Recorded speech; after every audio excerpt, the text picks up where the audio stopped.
¿Qué tal? ¿Cómo están amigas, amigos? Buenos días. Estamos a segundos de comenzar un nuevo capítulo de Café de la Gracia recargado y aquí estamos en directo. ¿Qué tal? Saludamos a todos quienes nos acompañan en esta transmisión desde las distintas plataformas, un contenido producido por Metanoia TV. Agradecemos como siempre lo hacemos a todos los medios asociados, los cuales nos permiten poder sacar esta señal a través de sus plataformas. Bienvenidos a todos aquellos que nos acompañan. Estamos leyendo sus comentarios. Pueden comentar ahí en las distintas plataformas de las cuales nos estén viendo, nos estén escuchando. Metanoia TV, por cierto, mtna.tv. Nuestro fanpage ahí, somos MTNA TV. También a La Voz de Pucón. Agradecemos a los medios adheridos a esta transmisión, a este programa, también a ATV Valdivia para toda la región de los ríos, desde Valdivia, 29 años de historia de ATV Valdivia, el canal de Valdivia. Invitamos también y saludamos en este momento al co-conductor, panelista, experto, barista, todo, Jorge. ¿Qué tal? ¿Cómo estás, hermano, amigo también? ¿Cómo estás, Jorge? Buenos días. Buenos días, hermano, amigo, como bien tú lo dijiste. Me parece que tu presentación es un tantito exagerada porque experto, barista, wow. No se ofendan los baristas porque estoy lejos de ustedes. Está bien, bueno, eso hay que comprobarlo, Se ve ahí un fondo muy bonito como para poder comprobarlo en algún momento. Aquí está, sí. Oye, Jorge, primero que todo, ¿cómo está? ¿Muy helado ya o no? Mira, no tan helado como los últimos 3 días. Ya, bueno, hay que decirlo para la gente que se está sumando. Jorge está desde Pucón, desde Kairos Café de Pucón, así que si usted está viéndonos a través de La Voz de Pucón y sus alrededores, ahí está cordialmente invitado también a ir a probar la expertise barista de Jorge en Kairos Pucón. Ya lo vamos a estar esperando, vamos a hacerlo, lo esperamos. Si tienen que decir que nos vieron en Café de la Gracia, y ahí siempre hay algún cariñito, ¿no? Sí, tienen que decir eso. Sí, pues tienen que llegar diciendo que nos vieron acá. Y ahí todo esto es conversable. Exacto, así me gusta.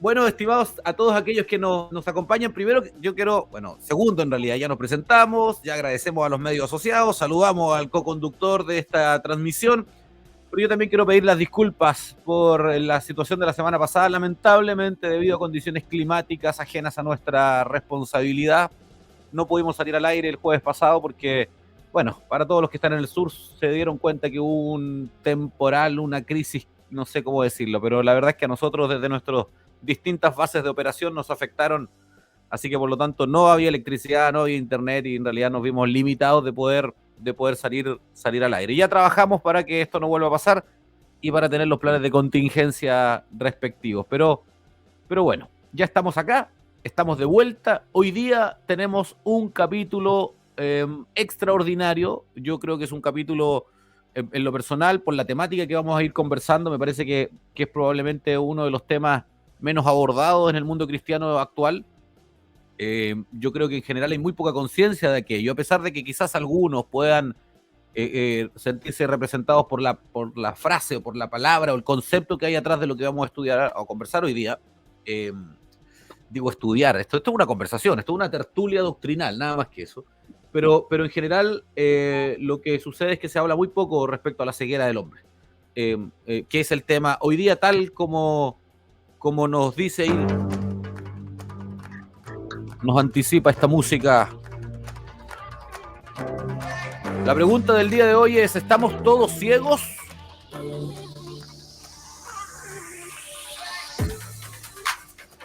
Buena pregunta. Buena pregunta. ¿Por qué la Biblia dice que el hombre está ciego? Buena pregunta. Bueno, eso es. La Biblia nos enseña y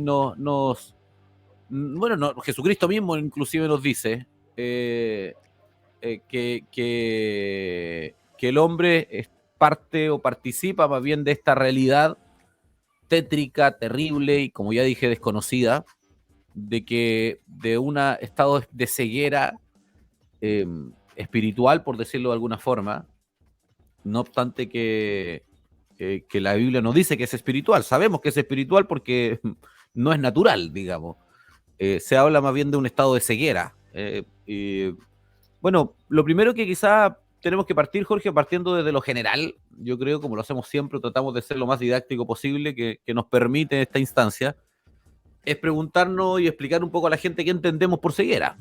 ¿Qué podríamos definir cuando hablamos de la ceguera del hombre? Y por qué la Biblia además habla de que el hombre está ciego, digamos. Sí, Jorge. bueno, a ver, la explicación más sencilla que podríamos dar es que simplemente el ser humano no ve, ¿ya? Que no ve, que él no está capacitado para comprender a Dios, que el ser humano no está capacitado para ver la verdad de Dios, que está manifiesta en la creación misma, como dice Romano, que las cosas invisibles de Él, su eterno poder y deidad, se hacen claramente visibles por medio de las cosas hechas, ¿verdad? Pero el ser humano aún así no lo ve, y no puede verlo. Ese es el concepto de ceguera. Algo, insisto, lo digo de la manera más sencilla que me viene a la mente. Sí, o sea, yo creo que es más o menos como la gente lo entiende y lo puede entender, digamos, porque la ceguera es un elemento que está presente en nuestra cotidianidad. O sea, todos conocemos o sabemos de alguien que carece del sentido de la vista, y que por lo tanto está en esta condición de que no puede ver. Ahora, quizás probablemente el texto más emblemático, para ir ya introduciéndonos un poco a los aspectos bíblicos de esto, está en lo que el propio apóstol Pablo dice en 2 Corintios 4, 3 y 4, que es el texto, yo diría, insisto otra vez, probablemente es un texto tan profundo y tan determinante que hace que en la crisis institucional y religiosa que vivimos actualmente se hable muy poco. El texto dice así, lo voy a leer, dice, pero si nuestro evangelio está encubierto, estoy leyendo en la versión NBI, para los más puristas, no es la Reina Valera del 60, pero el texto dice, pero si nuestro evangelio estaba encubierto, lo está para los que se pierden. Eso, dice, el Dios de este mundo ha cegado la mente de estos incrédulos para que no vean la luz del glorioso evangelio de Cristo, el cual es la imagen de Dios. O sea, es tremendamente, a ver si podemos, vamos a ver si podemos compartir en pantalla aquí esto, no sé si se va a poder en directo, pero es tremendamente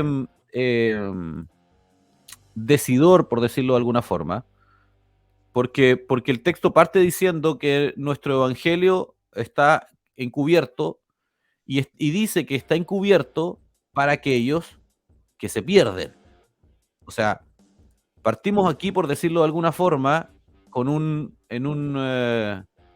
con una definición bastante compleja, digamos, porque dice que el evangelio, es decir, el mensaje de salvación a ver si lo podemos ver ahí sí. El mensaje de salvación de Dios, el Evangelio es el mensaje de salvación, es decir, aquello que Dios envió y entregó al mundo para que el hombre fuese salvo, dice, está encubierto, o sea, no lo ven, lo que está cubierto no se puede ver, está inaccesible. Aquellos que no ven el Evangelio están perdidos. O sea, yo no sé qué piensas tú, Jorge, pero esa sola idea nos está diciendo que si usted está viendo esto, escuchando hoy día en directo, las retransmisiones después, y usted no es consciente de aquello que estamos diciendo, o es indiferente a aquello que estamos diciendo, entonces la Biblia, Dios mismo le está diciendo que está perdido. Ahora, no sé qué piensas tú, te he pedido tu opinión, pero yo creo que esto es terrible, es dramático, porque la gran mayoría de las personas, al menos las cuales yo convivo, con las cuales uno se comunica, se relaciona, que no pertenecen a nuestros círculos cristianos, digamos, la gran mayoría de ellos, no ven, no son sensibles al Evangelio. O sea, por consecuencia, según lo que propio Dios, por medio del apóstol Pablo, está diciendo, están perdidos. Te escucho, Jorge. Sí, mira, una de las cosas que en lo personal a mí más temor me da es estar equivocado en algo y creer que estoy en lo correcto. Imagínate que el ser humano que no ha nacido de nuevo, que no se encuentra en Cristo, Hoy en día, él vive en esta ceguera, es decir, él vive creyendo que lo que, valga la redundancia, que lo que él cree es lo correcto, es lo verdadero, pero está engañado y no se puede dar cuenta. Y eso a mí me genera, es angustiante la verdad, pensar en ello porque el hombre cree que él es el que toma sus propias decisiones, que él entiende conforme a lo que ha estudiado, a lo que ha vivido, y que lo que él dice, eso es. Pero lo que la escritura nos está enseñando es que el ser humano no ve, sin importar lo que el ser humano diga, aún de sí mismo, y que aquellos que no ven son los que están perdidos, los que se pierden. Entonces, evidentemente hablar de esto es bastante angustiante, porque el ser humano, podríamos llegar a esta conclusión, que el ser humano vive un engaño, que su vida, por buena que parezca, no es lo que él cree. Y la escritura misma señala que no una vez, sino que en muchas ocasiones, que el ser humano no ve, que el ser humano está ciego, que el ser humano se encuentra separado de Dios, que se encuentra en tinieblas, por ende no ve. Y ahí es donde aparece Jesucristo como la luz que resplandece y que permite que nosotros, los que hemos creído, hoy día podamos ver y miremos, hagamos una comparativa de vida de lo que somos hoy día en Cristo y lo que éramos antes de Cristo.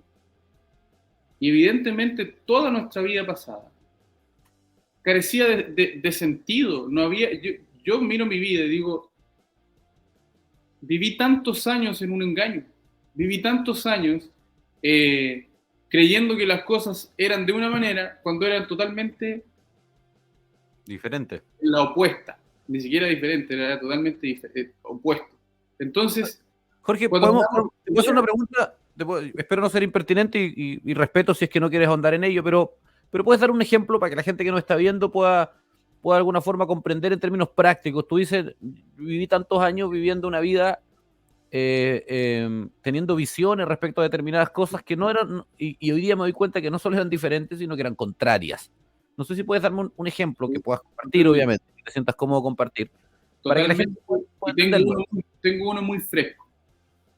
Yo, por lo general, crecí viendo películas donde se fomentaba que uno tenía que ser alguien fuerte, que uno tenía que ser alguien que se destacaba por su fortaleza física, por su fortaleza quizás mental, que había que imponerse por sobre el otro, que el que llegaba más arriba, ese era el que ganaba, el que se destacaba por sobre el resto, ese era el superior, que es en parte lo que cree toda la gente. Sí, está súper arraigado en nuestra cultura eso. Totalmente. Y eso, ahora, a medida que uno va conociendo más cosas, estudiando, el Señor te permite darte cuenta que eso es una idea que viene muy antigua, muy antigua. Imagínate en civilizaciones antiguas, los bebés o las guaguas que venían, que para ellos eran considerados débiles, o sea, hasta ahí nomás, no se les daba el derecho a vivir. Entonces nosotros tenemos yo tenía esa idea, que es la que gobierna la sociedad. Y un día aparece Jesucristo, me alcanza, me llama, y empieza la formación que él comienza a hacer con sus discípulos, ¿verdad? Y hoy en día yo empiezo a ver que el mayor, como dijo él, es el que sirve. Que él, siendo el maestro y señor, lavó los pies de sus discípulos. ¿Quién es el mayor? ¿El que se sienta a la mesa para que lo atiendan, para que lo sirvan? ¿O el que sirve? Y él dice, yo estoy entre vosotros como el que sirve. La Escritura dice ahí en 2 Corintios 12, si no me equivoco, que Jesucristo fue crucificado en debilidad. ¿Me entiendes o no? Que en Filipenses dice que él no tomó el ser igual a Dios como cosa que aferrarse. Es decir, él no se aferró a ser Dios mismo para decir, no, yo por ser Dios yo no me voy a humillar. Antes, él se humilló. Él se humilló hasta lo sumo, se hizo obediente hasta la muerte y muerte de cruz, dice la Escritura. Entonces, para mí, recibir esto ahora, primeramente es chocante, pero pero por otro lado es algo que es gratificante porque tú empiezas a ver que, claro, si bien todo lo que tú aprendiste antes de Cristo estaba todo errado, a pesar de eso el Señor te llamó, a pesar de eso el Señor te está formando, y tú ahora te deleitas en cosas que antes tú nunca te ibas a deleitar, como por ejemplo ser débil, como por ejemplo ser el último, como por ejemplo ser el menor de todos. No sé si queda claro mi punto. No, para mí sí al menos, no sé si para la gente, pero si alguien no tiene alguna duda puede escribir ahí en los comentarios. Nos saludamos a propósito de comentarios, saludamos a Ivonne Jammena. ¿Qué tal, Ivonne? Saludos, bienvenida, gracias por acompañarnos en este capítulo. Sí, creo que quizás la forma más no sé, más sincera un poco de explicarle a la gente lo que significa la transformación en Cristo es un poco lo que tú estás contando. O sea, significa esencialmente un cambio en las formas de pensamiento que por consecuencia generan cambios de conducta. Hoy día vivimos en una construcción religiosa que establece que el hombre tiene que hacer, o sea, tiene que hacer determinadas cosas y dejar de hacer otras cosas. Y en la práctica lo que hemos construido institucionalmente en términos religiosos es una vida en lo público y una vida en lo privado. O sea, en lo público la gente tiene un determinado comportamiento, en la vida de iglesia, qué sé yo, y en lo privado siguen siendo los mismos muertos espiritualmente que han sido siempre, digamos. Y la diferencia con el Evangelio, a diferencia de la religión, que es la que ha creado este doble estándar, es que el Evangelio cambia el corazón del hombre por una acción sobrenatural en donde el hombre, más allá de creer, no juega ningún otro rol, y aún el creer es un don, y esto propicia una transformación sobrenatural en el hombre que cambia el corazón del hombre. Por eso Jesucristo, la Escritura en realidad dice que Él nos iba a poner la ley en el corazón, ya no iba a estar escrito en piedra o en tabla, sino que iba a ser puesta en el corazón, de tal forma que las conductas del hombre cambian porque el hombre es cambiado. Y cuando hablo del hombre estoy hablando de la raza humana, no es una definición de género ni de sexo. Y claro, lo que tú nos estás contando es esencialmente eso, o sea, la sociedad y la cultura en la cual estamos tiene una visión en donde el valor de la fortaleza está dado en el ímpetu físico, está dado en la violencia muchas veces inclusive, o sea, el que más mata en una película es el más fuerte que el que menos mata, está dado en la dureza, está dado en la indiferencia, está dado en la insensibilidad, esos son los fuertes. Y claro, el cine, la cultura, la música y todo ello en general lo que hacen es retratar esa visión, digamos, ¿no? Y por ende promoverla y prolongarla en las siguientes generaciones. Pero el Evangelio plantea algo completamente diferente. La fortaleza, porque no es que no seamos fuertes, lo que pasa es que la fortaleza nuestra es Cristo. Y eso nos hace, a veces, y la mayoría de las veces, inclusive ser más fuertes. Pero la fortaleza no está, que el resto digo, pero la fortaleza no es dada por los criterios que el mundo ha establecido como fortaleza. O sea, no es más fuerte el que no llora, no es más fuerte el que es indiferente al dolor, no es más fuerte el que más mata, sino el que más perdona. No es más fuerte el que es indolente, sino el que más ama. No es más fuerte el que es capaz de vivir indiferente al dolor de los demás, sino el que se sacrifica por el dolor de los demás. ¿Por qué? Porque el más fuerte que ha existido siempre, por sobre cualquier ser humano que ha pisado la tierra, que ha pisado la faz de la tierra, los más de, no sé, 20.000, 30.000 millones de almas que pasarán en la historia de la humanidad, el ser humano más fuerte era Jesucristo y tenía estas características. Era sensible, era receptivo, era empático, era categórico también, por cierto. No era un osito de peluche, ¿me entiendes? Como muchas veces se presenta la figura de Cristo. Porque los criterios de fortaleza que Dios tiene no son los mismos que los que el hombre ha construido, porque los que el hombre ha construido provienen de este estado de ceguera, porque el ser humano se mueve moralmente a tientas, o sea, va construyendo él mismo su propio canon de moral, es decir, de lo que es bueno y malo. Esto es lo que pasó cuando el hombre cayó en Edén, quiero decir. Cuando Adán y Eva cayeron, Dios dijo, este es uno como nosotros, o es como uno de nosotros, más bien, es la frase literal, sabiendo o conociendo, dicen algunas versiones, el bien y el mal. No, esto no quiere decir que Adán y Eva no conocieran, no supieran lo que era bueno o malo, y no quiere decir que Dios tenga un vínculo con la maldad. lo que está explicándonos el texto es que el hombre se irguió a sí mismo, se exaltó a sí mismo, se endiosó a sí mismo en una posición de juez para construir internamente un código moral de lo que es bueno y malo. Y así viven todos los seres humanos ciegos hoy día, al margen de Dios, creyendo que lo que hacen es bueno por el solo hecho de que ellos lo consideran bueno.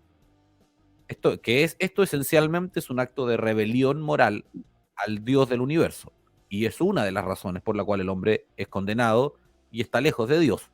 Pero, pero la ceguera, volviendo al punto Jorge original, la ceguera es tremenda porque, como tú bien dices, le hace creer a las personas que están bien. O sea, como no son capaces de ver su propia condición, como no son capaces de diagnosticar, de hacerse un diagnóstico real, correcto de su condición, en la práctica lo que hace es que les construye un mundo en donde sus depravaciones, sus distorsiones, su indiferencia a Dios, su apatía a Dios, su autonomía, parece ser el camino de vida. Y sabemos, porque Dios así lo dice, y en Dios no hay palabra de mentira, que el fin de esta forma de pensar es la muerte eterna, es la condenación. Te escucho, Jorge. Sí, solo añadir que pensaba mientras te escuchaba que el ser humano verdaderamente está ciego, verdaderamente él no puede entender, no puede percibir esto. Porque, por ejemplo, en el mundo que está ciego, ¿quién es el más sabio, el que más sabe? ¿Quién es? ¿El que más estudió o el que se hizo ignorante? Evidentemente es el que más estudió, el que más libros leyó, el que más informó, el que más formación recibió, etc. Pero la Escritura dice, el apóstol Pablo hace una recomendación diciendo, si alguno quiere ser sabio en este siglo, hágase ignorante, para que llegue a ser sabio. Entonces, evidentemente eso, el ser humano no puede verlo. Prueba de ello es que mucha gente vive y se desvive intentando siempre saber más. Siempre no les basta con obtener quizás un título, sacar una carrera, no. Después viene quizás un magíster, después un máster, después una capacitación, y siempre están aprendiendo más. Y sin darse cuenta, ellos están cada vez, delante, según lo que la Escritura nos enseña, ellos cada vez son más necios. En cambio, el cristiano, el que ha recibido la vista, él se hace ignorante para llegar a ser sabio. Entonces, evidentemente, hay un contraste abrumador y que el hombre no lo ve porque no puede ver. Y ahí es donde aparecen los predicadores del Evangelio, que es necesario que alcen su voz y comiencen a decir estas cosas. Sí, qué potente lo que estás diciendo. Efectivamente, los caminos de la sabiduría en Dios son completamente distintos que los caminos de la sabiduría en el hombre. Y los caminos de la sabiduría en el hombre conducen, insisto, a la muerte. Pero mira, oye, volvamos un poco a lo que estábamos hablando del texto, porque dijimos, nos centramos solo en la primera parte. Dice, nuestro evangelio está encubierto para los que se pierden. O sea, si usted no ve el evangelio, en simple, tiene más implicancia, pero si usted no ve el evangelio, está perdido. Dice, el Dios de este mundo, miren qué interesante, aquí esta versión la establece inmediatamente, aparece un Dios con minúscula y está hablando del Dios de este mundo, o sea, está hablando de esta fuerza espiritual que la Biblia le llama adversario, Satanás, enemigo, diablo, demonio, en fin, hay varias expresiones bíblicas para referirse más o menos a la misma idea, que es el Dios, es este ser espiritual que gobierna el mundo actual, que rige los códigos, los pensamientos, la cultura, de los paradigmas que rigen este mundo. Este ser cegó la mente de los incrédulos. ¿De cuáles? De los que no ven el Evangelio. O sea, las personas y los seres humanos, las almas que caminan sobre la faz de la tierra, que no ven el Evangelio, y que por consecuencia el texto nos está diciendo están perdidos, están en esta condición porque Satanás, el Dios de este mundo, cegó su mente. Cegó su mente. Y yo creo que aquí ya empieza un poco a develarse aquellos que de repente pueden haber visto esto y he dicho, chuta, pero ¿cómo no? Yo no estoy ciego, ¿no? Si no estamos hablando de una ceguera natural. Sabemos que la gran mayoría de las personas son capaces de ver un amanecer y un atardecer. Y disfrutamos y nos gozamos gracias al Señor de ese don de poder ver naturalmente.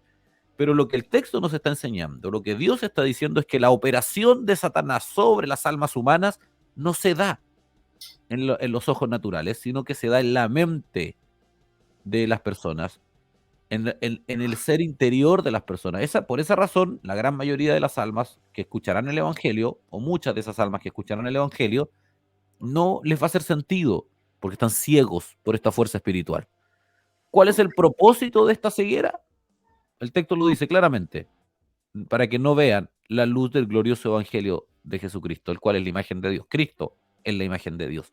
O sea, todo el esfuerzo demoníaco de Satanás tiene un propósito, de hacer que el Evangelio no resplandezca en las almas de los perdidos. O sea, por consecuencia, toda, eh, todo el propósito de la predicación del Evangelio, primero, es una evidente confrontación a Satanás, porque significa abortar sus planes destructivos para las almas humanas, pero es también el propósito es justamente que los hombres conozcan y que el Evangelio sea glorificado y resplandezca en las almas de aquellos que están perdidos. Entonces, yo no sé si te pasó a ti, Jorge, pero yo crecí en un contexto en donde se hablaba mucho de este tema de la guerra espiritual y toda esa cosa. Y, y la guerra espiritual se entendía prácticamente casi como tomar una espada e ir a un lugar a pelear, digamos. A la luz de la escritura, tú te das cuenta que la guerra espiritual esencialmente es la predicación del Evangelio. O sea, cuando tú confrontas un alma humana, ahora esto mismo que estamos haciendo, y tú le dices a los muertos que están muertos, tú le dices a almas que probablemente conviven con una realidad de vida en donde ellos de verdad creen que no están muertos, donde creen que están bien, donde creen que son felices, donde creen, algunos quizás experimentan angustia o dificultad y eso les hace creer y quizás les tiene quebrantados en su corazón. Bueno, la razón de la aflicción de la carne, la razón de la angustia de las personas que no están en Cristo es consecuencia de su estado espiritual. Con eso no quiero decir que la vida en Cristo sea plenitud en la carne y la solución a todos los problemas. No quiero decir que no haya enfermedad, no quiero decir que no haya angustia, no. Pero todos estos elementos son absorbidos por esta nueva identidad en Cristo y hace que todas estas situaciones sean absolutamente llevaderas porque hay una perspectiva eterna que trasciende a las limitaciones propias de la carne. Pablo dice y se refiere a aquellos que no están en Cristo, aquellos que no tienen esperanza, dice. Como aquellos que no tienen esperanza, porque aquel que no está en Cristo, que está ciego por Satanás, eso es lo que el texto nos acaba de enseñar, esas personas no tienen esperanza, porque viven una aflicción en la carne, en este mundo, y después de ello hay una aflicción aún mayor.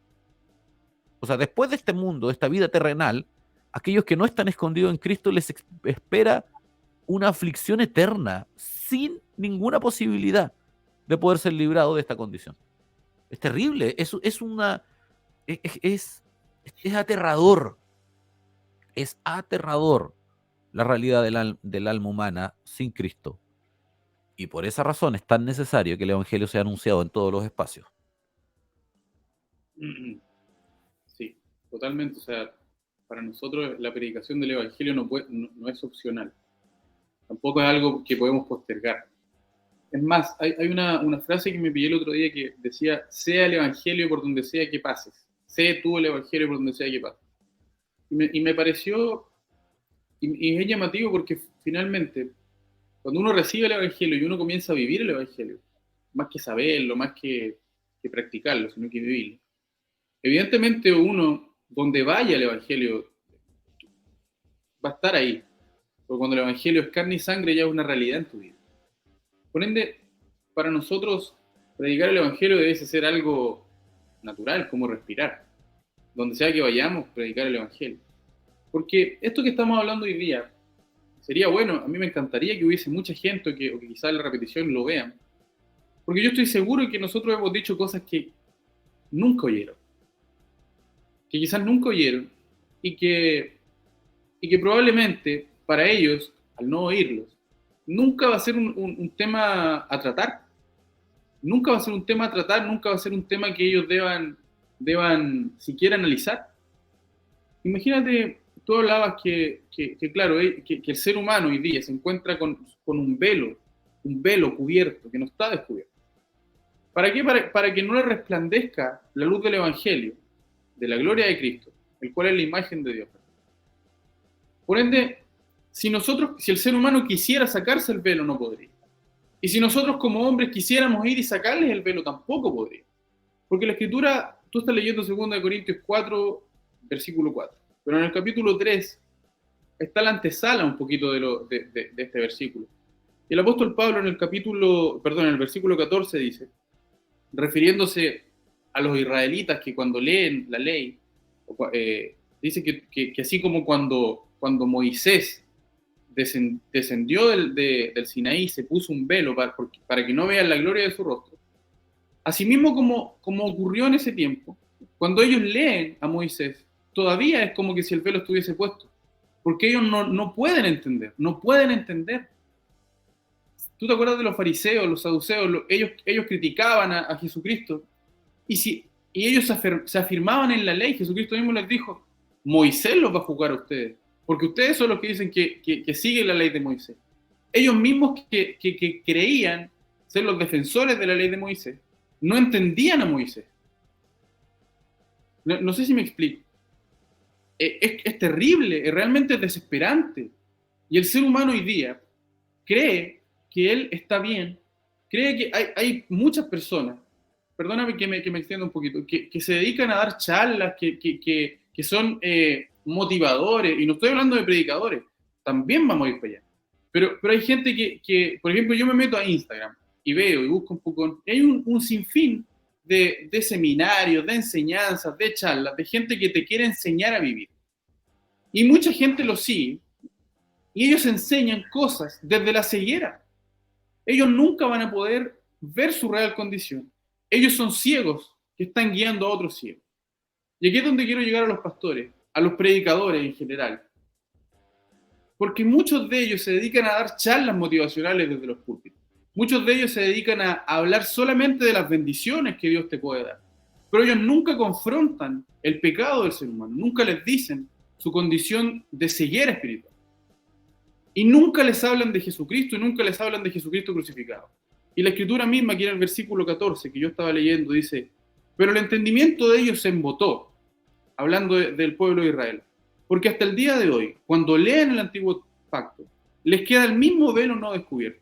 Y mira lo que dice acá. Y esta es la esperanza que tiene el ser humano, que nosotros hoy día nos gloriamos en Jesucristo.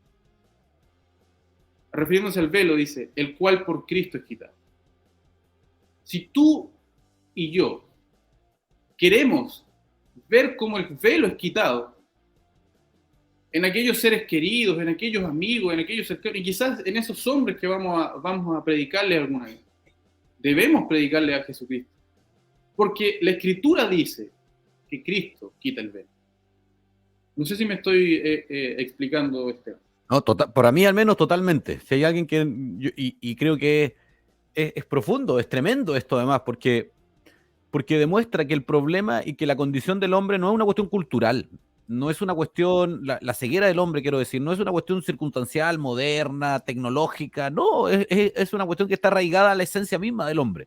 O sea, el apóstol Pablo lo denuncia respecto al velo en los judíos, en el Antiguo Pacto, respecto a la ley y todo eso, porque la única forma, el único mecanismo que existe para que el alma humana sea iluminada o alumbrada con la luz del glorioso evangelio y por consecuencia con el conocimiento de Dios, porque la única forma de conocer a Dios es por medio de su evangelio, es por medio de una acción sobrenatural de Dios mismo. Y por otro lado, deja de manifiesto con mucha categoría, con mucha claridad, que para nosotros los seres humanos es imposible, tanto para mí mismo, para yo mismo, como tú bien dijiste, sacarme el velo, o yo mismo sacarle el velo a un tercero. No, es imposible. La única forma que una persona pueda quitarse ese velo, sacarse ese estado de ceguera que tiene en su mente, es que clame a Dios y Dios mismo intervenga sobrenaturalmente en su alma y pueda librarle de esa condición. Hoy día vemos que es muy verdad, es muy cierto lo que estás diciendo, Jorge. Vemos con cómo hay un nivel de miseria espiritual, en el sentido de que hay ciegos guiando a otros ciegos.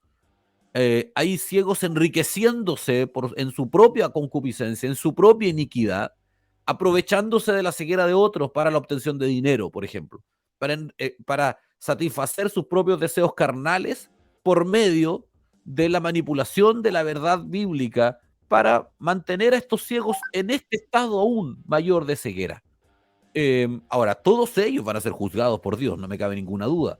Pero nosotros, la responsabilidad de los cristianos, la responsabilidad de la iglesia cristiana es justamente denunciar, confrontar, exponer, develar en todos aquellos, en todos los espacios que podamos, a aquellos que están engañando y confundiendo la mente de los ciegos en su propia ceguera, algunos porque están ciegos, otros porque están absolutamente torcidos y aún conscientes de que están mintiendo lo hacen, los cuales, por cierto, su juicio es aún mayor en aquellos, y nosotros tenemos una responsabilidad de denunciar y de develarlo, porque lo que se está haciendo es, permítame esta palabra, esta frase, digamos, este concepto, prostituir la santa verdad de Dios.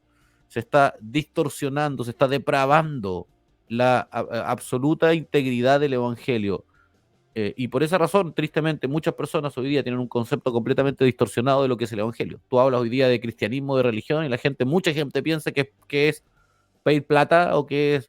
Porque hay muchos ciegos que han estado promoviendo estas ideas distorsionadas y han arrastrado a otros a esa misma ceguera. Oye, Jorge,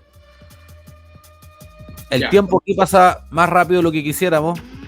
No estamos en la eternidad todavía, así que el tiempo presente es importante. Y esta musiquita que usted está escuchando ahí nos indica que tenemos que pasar a la siguiente sección.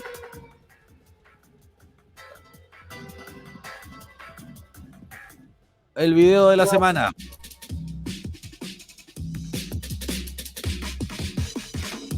El video de la semana es una sección en donde nosotros lo que hacemos es mostrar un video que ha circulado por las redes sociales, lo comentamos, lo analizamos, lo criticamos, lo aprobamos, exaltamos, promovemos.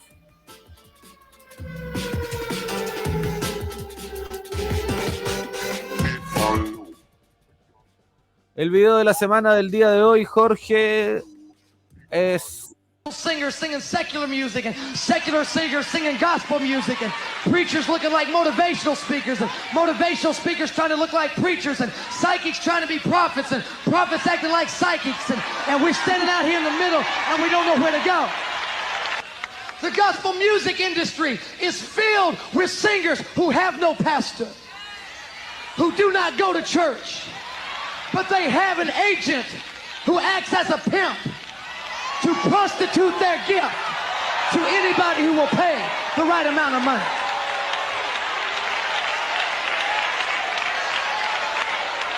I may never get to come back, but I'm gonna preach tonight. Oye, ahí lo vamos a poner de nuevo para aquellos que agarraron al final. Esta es una prédica en un lugar y en un tiempo que yo desconozco al menos. No se difundió y por la tónica y el vestuario que se ve parece ser no tan actual, por el estilo que se ve. Pero veámoslo de nuevo y ahí lo comentamos. The lines have become so blurred until we got gospel singers singing secular music and secular singers singing gospel music and preachers looking like motivational speakers and motivational speakers trying to look like preachers and psychics trying to be prophets and prophets acting like psychics and we're standing out here in the middle and we don't know where to go. The gospel music industry is filled with singers who have no pastor, who do not go to church, but they have an agent who acts as a pimp to prostitute their gift to anybody who will pay the right amount of money.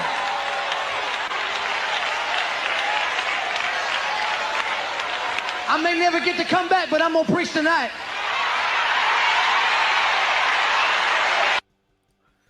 Oye, la carita de algunos, ¿ah? La carita de algunos. Pareciese ser que eran músicos los que estaban ahí. Bueno, lo que hace este predicador es justamente denunciar algo que yo creo que está íntimamente ligado con lo que estamos hablando, que tiene que ver con la industria de la música y con la farandulización, permítame ese concepto, de la industria de la música del mundo cristiano hoy en día. Y ahí plantea al menos tres cosas. Lo primero es que muchos, y eso es verdad, muchos de los músicos no participan en ninguna congregación, no están adheridos a ningún diseño bíblico. Ahora, esto también pasa con muchos de los evangelistas grandes, inclusive grandes por decirlo de alguna forma. Quiero decir, me refiero a los evangelistas conocidos, digamos. Pasa también con muchos de los apologetas hoy día, en fin, que no adhieren a ningún culto, a ninguna institucionalidad propia del diseño bíblico, digamos, no están sujetos a ninguna dirigencia, etcétera. Lo segundo que dice es que estos músicos, esta industria musical en general, está concentrada exclusivamente en el dinero, al punto que como no tienen pastor, sino que tienen manager o representante, etcétera, que están comprometidos más bien con el éxito y con la fama. Y lo tercero, que es lo que en mi opinión al menos es lo más peligroso, porque lo que hace eso son justamente los ciegos hablando a ciegos, cantando en este caso a ciegos, es que su música tiene un énfasis absolutamente motivacional y no tiene como propósito la gloria y la exaltación de Dios. Yo creo que esos son los 3 puntos con los cuales podemos conversar, Jorge, y analizar desde la mirada de lo que estamos hablando. O sea, está en el nivel de ceguera. Mira, alguien me dice en los comentarios, se nos han pasado varios comentarios aquí, pero mira, bueno, a ver, hagamos una pausa aquí, déjame saludar a algunos. Dice, Nedina dice, muy buen mensaje, gracias por compartirlo, Dios les guarde y les bendiga. Katy Lorenz dice, oh, buen día hermanos, muchos saludos. Mira, Ángel Osorio, oye, Ángel es fiel seguidor de Café de la Gracia, dice, acá en Valparaíso, en Caleta Portales, tomando desayuno, escuchando Café de la Gracia, frente al mar. Mira, ve quién como él. Ángel dice igual que este video, el que acabamos de poner, el video de la semana es de los 80 más o menos. Mira qué interesante. Si es como Ángel dice, de los 80, estamos hablando de 40 años atrás prácticamente. Y hace 40 años ya existía este problema. Jorge, respecto a estos 3 puntos, volviendo al análisis del video, que analicemos cada uno de estos puntos por separado. O sea, por un lado, insisto, músicos, y yo quiero agregar a eso evangelistas, apologetas, llamados apologetas. Uno de las que lo saco a colación, el propio Rabí Zacarías, que era este apologeta famosísimo que falleció hace un par de años atrás por una enfermedad muy repentina y que al morir se descubrió que en realidad tenía literalmente una doble vida, digamos, una vida pura, presentándose como un gran apologeta, y a la par y en paralelo de forma clandestina una vida pecaminosa de mentiras, de engaños, de pecado, de delitos inclusive. Pero así como él, hay muchos otros, hay todo un sistema religioso hoy día que no participa y no adhiere al diseño bíblico. Hablemos un poco de eso, Jorge, en los minutitos, nos quedan 10 minutos para terminar el programa, así que tratemos de alcanzar a hablar de estos 3 puntos. Sí, mira, quizás si nos pusiéramos a hablar de todos los puntos que tú mencionaste, quizás nos va a tomar un poquito más de tiempo, pero mira lo que te quiero decir. Yo creo que abarca todo. Lamentablemente, hermano, cuando no hay predicadores fieles a la palabra de Dios, cuando no hay predicadores que son fieles al mensaje del Evangelio, que no son capaces de llegar hasta las últimas consecuencias con el mensaje, a costa aún de su propia vida, pasan estas cosas. ¿Por qué digo esto? Porque la Escritura siempre, hermano, si tú miras el Antiguo Testamento, si tú miras el Nuevo Testamento, Dios siempre se encargó de levantar a hombres para predicar su evangelio. Y no quiero hablar aquí de que haya hombres que sean mejores que otros, porque no. Pero por algún motivo, los que quizás han recibido el evangelio han guardado silencio. Por eso es que pasa que avanzan en esta seguidilla de cosas, que tú dices después, pero ¿cómo pueden llegar ahí? ¿Cómo pueden llegar a ese punto? ¿Cómo pueden llegar a ese nivel? Imagínate cómo alguien que se dice que canta música cristiana no se congrega. O sea, ¿de dónde? Hermano, ¿de dónde? ¿Cómo alguien que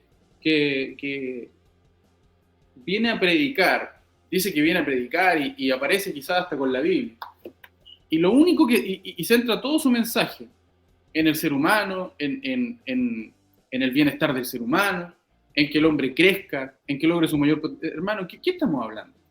Entonces, el llamado a mí me parece que hay que hacerlo a los hermanos que han recibido el Evangelio, animarlos y alentarlos a que prediquen el Evangelio, a que salgan a las calles y prediquen el Evangelio, a que si tenemos esta plataforma, prediquemos el Evangelio, y digamos las cosas tal cual están escritas. Porque si no, hermano, van a seguir pasando estas cosas. Imagínate que hay un comentario que dice con los canutos ni a misa, y después puros pedófilos y ladrones.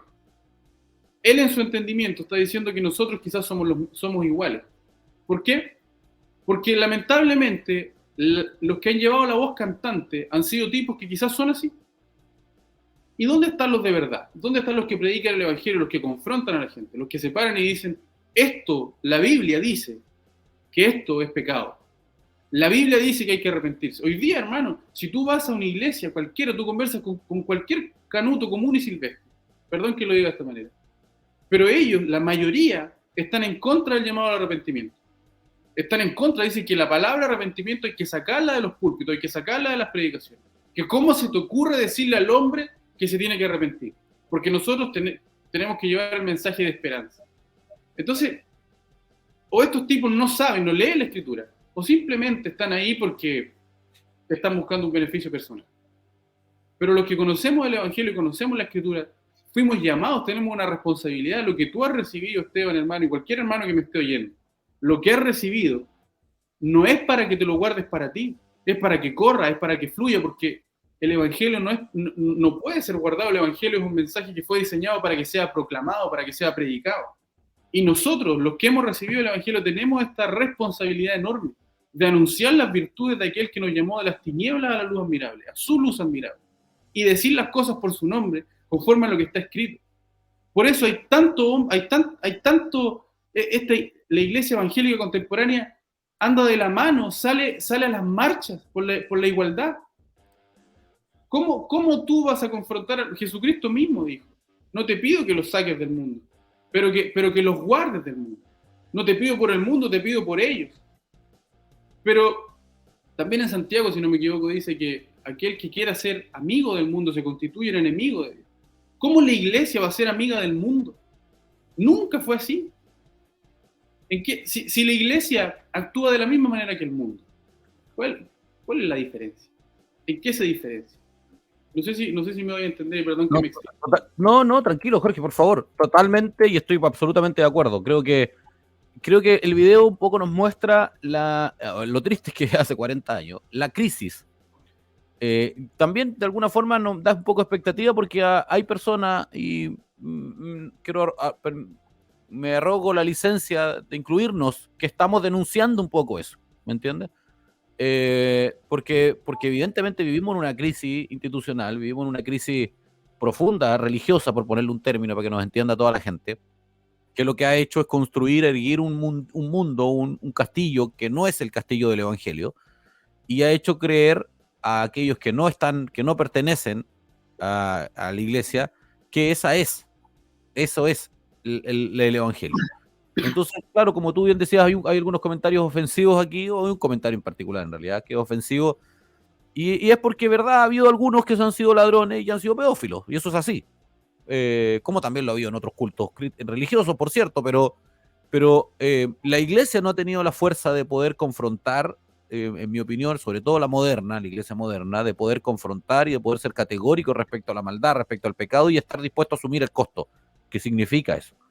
Ha sido seducido por el mundo y sus principios, ha sido seducido por los cánones de este mundo, y ha comulgado, ha consensuado, ha negociado, usar este término de nuevo, ha prostituido valores y principios absolutos de Dios, principios santos, en pro de una mayor aceptación por parte del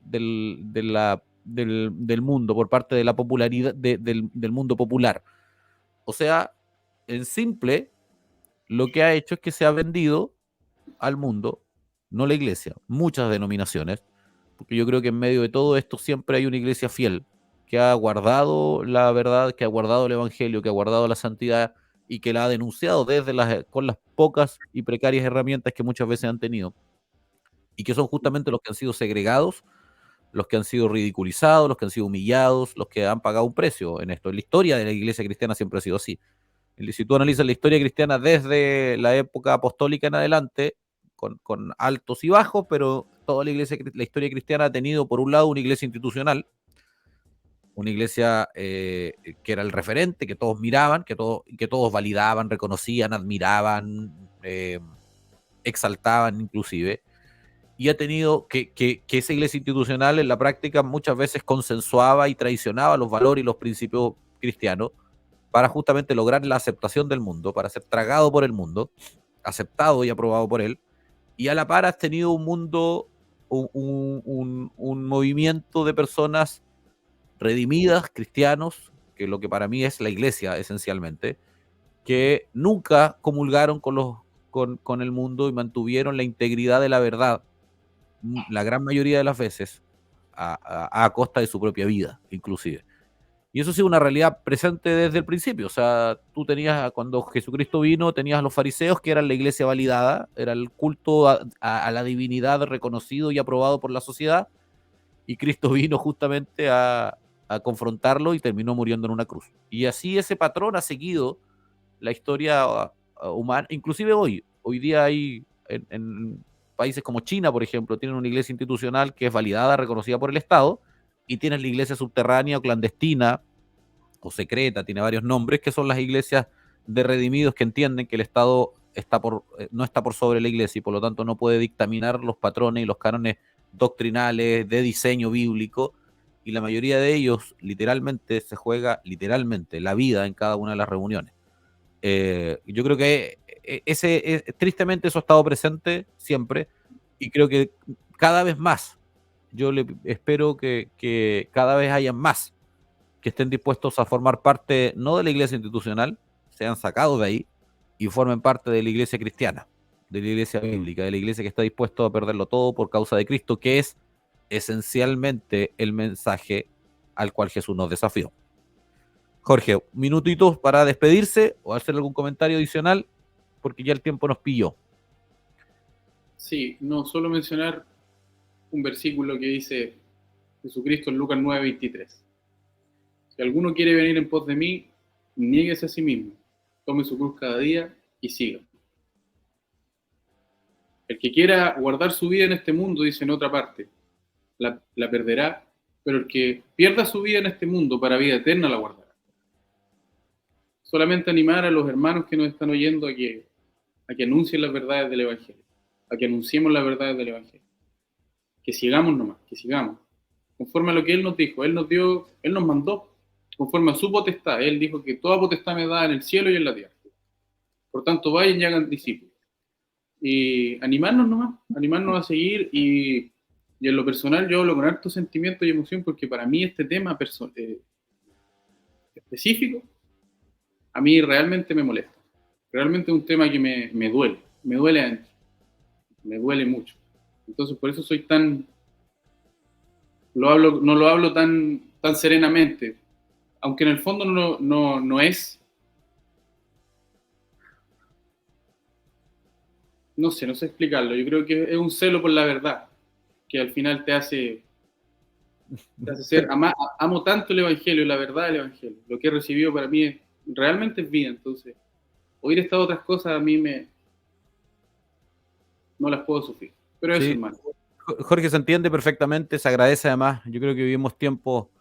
Mira, hay un predicador actual que dice, me gusta la frase, dice, oye, no tenemos que preocuparnos de ofender al hombre, el hombre lleva ofendiendo a Dios desde el principio. Todo su vida, sí. Exacto, y yo creo que con eso no es el fin, pero no es una preocupación, no es que uno quiera decir la verdad bíblica con el propósito de ofender al hombre o de incomodarlo, no, es un costo operacional, digo yo, es un costo marginal. La verdad del Evangelio, si tiene que ofender, que ofenda, si no,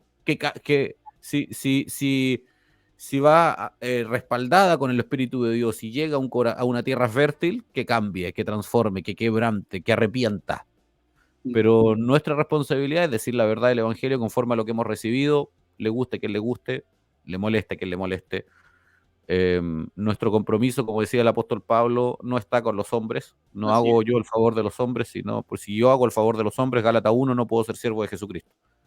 La servidumbre de Cristo exige no estar sujeto a agradar a los hombres. Así es. Es incompatible la servidumbre de Cristo y el favor de los hombres. Eso es lo que Pablo nos enseña en Gálatas 1. ¿No? Son irreconciliables ambos principios. O haces el favor de los hombres o haces el favor de Cristo. Los siervos de Jesucristo hacen el favor de Cristo y sus principios, y sus mandatos, y sus preceptos. Y eso probablemente, según lo que la propia Biblia nos enseña, va a incomodar. Bueno, eso ha sido el capítulo de hoy. Agradecemos a cada uno de ustedes por acompañarnos. Agradecemos a Metanoia TV, por cierto, que nos permite producir este contenido. Agradecemos a ATV Valdivia, el canal de Valdivia, a La Voz de Pucón, que son medios que nos permiten difundir este mensaje a través de sus plataformas, a sus audiencias. Este es un contenido externo para ellos, lo elaboramos nosotros íntegramente. Ellos solo disponen sus audiencias para nosotros, que tal como sale en la aclaración aquí en las publicaciones en las redes sociales, son contenidos externos patrocinados, producidos por Fundación Metanoia, a quien, por cierto, agradecemos también por brindar todos los medios para poder sacar adelante esta transmisión. Estamos cada jueves a las 9:30 en el Café de la Gracia. Agradecemos también, Jorge, gracias por tu tiempo, gracias por acompañarnos en este capítulo. Vamos con una invitación a apoyar a Fundación Metanoia y cerramos por esta semana. Que Dios les bendiga. Chao, chao. ¿Qué significa ser luz? La luz aniquila todo rastro de tinieblas. Cuando enciendes la luz, las tinieblas retroceden y la luz gobierna. Cuando hay tinieblas, nadie ve quién eres ni qué haces.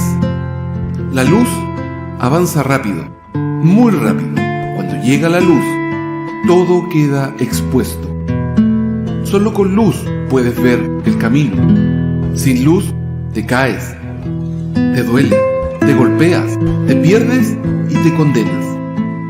Por eso, en Fundación Metanoia, amamos la luz, porque la luz cambia a las personas. Metanoia es luz. ¿Quieres ser luz junto a nosotros? Hazte socio. Fundación Metanoia.